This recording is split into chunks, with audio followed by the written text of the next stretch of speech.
Welcome to day 640 of our Web3 journey. I'm Ed Krasenstein here with my twin brother Brian. And remember, these videos are sponsored by NFT Tech. They're an investor in DeSoFi. So, Brian, 2023 is right around the corner. We're about a week away. What have we learned about Web3 in 2022? Yeah, I think we've learned a lot. I think number one, don't get ahead of ourselves. I think we're always going to overestimate short-term progress. It's just the way the human brain works. But at the same time, we also underestimate long-term progress and what we think is going to happen maybe 5 or 10 years out rather than 1 or 2 years out. And I think we've certainly overestimated some short-term progress within Web3, within DeSo, especially when it comes to user acquisition and retention.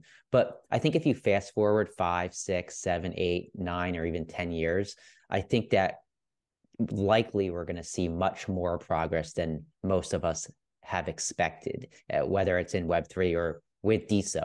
Of course, a lot is still dependent on DeSo making it 10 years, but if it does, I think that things are going to be tremendously different than we can even imagine right now.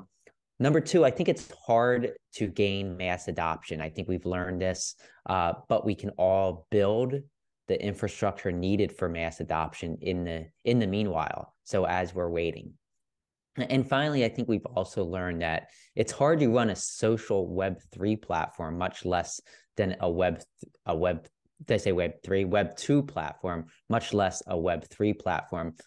Take, for example, Facebook, their stock is down like 70% in the last year or so. Twitter, of course, they're having all kinds of problems with the Elon acquisition. Uh, it's not easy. It's not easy to run a social platform. And as we look at DeSo and other Web3 social platforms, I think that we got to keep that in mind. It's not going to be easy. It's not an easy road ahead, but I think that it's a road that we need to take in order to decentralize things and take things out of the hands of billionaires and of major corporations. Most definitely. Yeah, I agree. I think we just got to kind of sit back, zoom out, and realize things are going to improve. So let's get talking about the DeSo community. Yesterday was Christmas, of course, and the DeSo community was super festive. Nader even mentioned this in a post. So many awesome posts, so many photos, videos, and just all around positive comments from the DeSo community, wishing each other a Merry Christmas, Happy Holidays, Happy Hanukkah. It was great to see. I think, it shows how tight this community really is. And of course, as communities grow, they become looser, I guess that you could say. But I think DeSo has something special here, and I think it's going to remain a lot tighter than other communities you see on like Twitter or Facebook or other Web2 social media. Of course, we got to wait and see how that evolves, but so far so good. And much of the DeSo Core team, much of them seem to be enjoying themselves on vacation. I know Natter's apparently in his office working every day. Can probably be expected of Natter. But we did see photos of Ash DeSo snowboarding in Vail. We saw Dylan Jagger Lee in the Alps. So they're all enjoying some winter weather, some winter sports. It's good to see. Definitely. And I think they all deserve a break. Whether it's 1 or 2 weeks, they definitely deserve a break.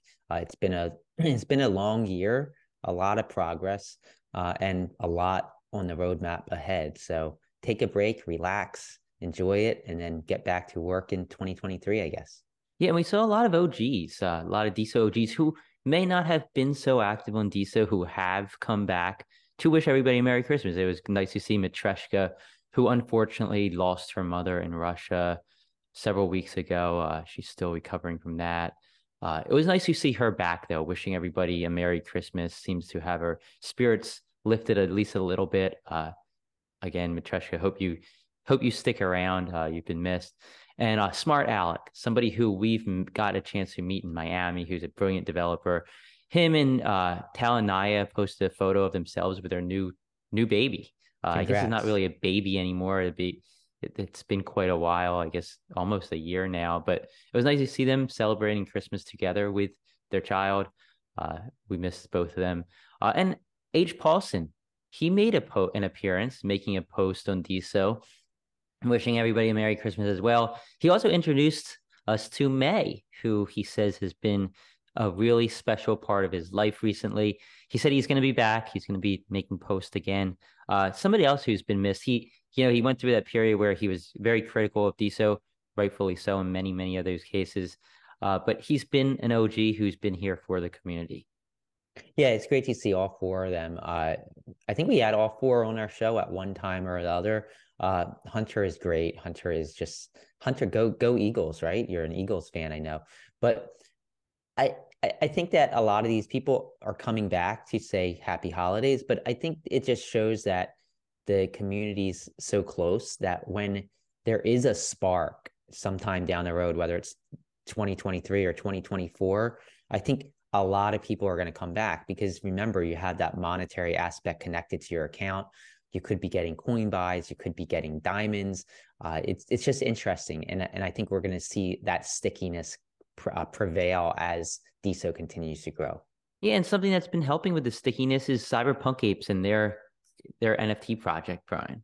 Yeah, so Cyberpunk Apes number 80 will be minted today. So number 80, there's been 80 of them already. And a snapshot has been taken, and the winner will be chosen this morning. So probably any minute now, if you're watching this video, it could have already actually have happened.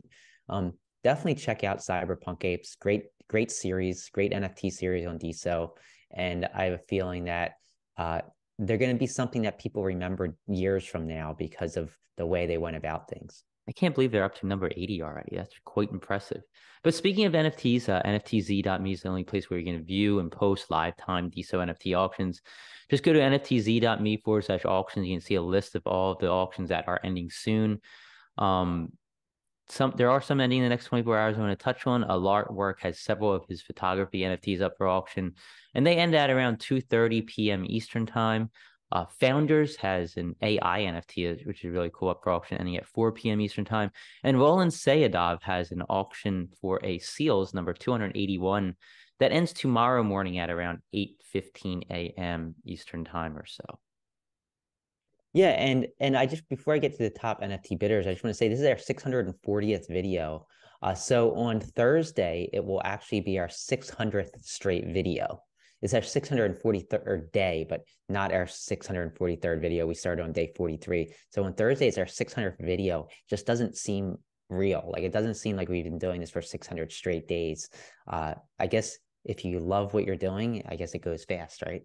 But I just want to get to the top NFT bidders, and they are as follows. These people bid on the most DeSo NFTs in the last 24 hours. Steadfast LLC, Spunk Art, Dr. Rob, Muirkilly, Ashisha, D Jesus, Apetism, Mini Cloud, DeSo Lovers 007, Vindictive TJ, and that was it. And the top diamond creators are the last 24 hours. Thanks to our friends at Alton Base for this list. These people receive the most diamonds or tips on their DeSo post and replies over the last 24 hours.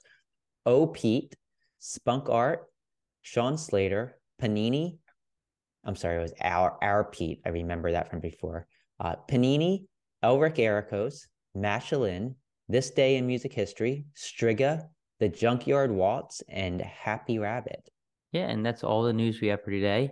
I imagine it's going to be a slow week on DeSo since we're between Christmas and New Year's, but you never know.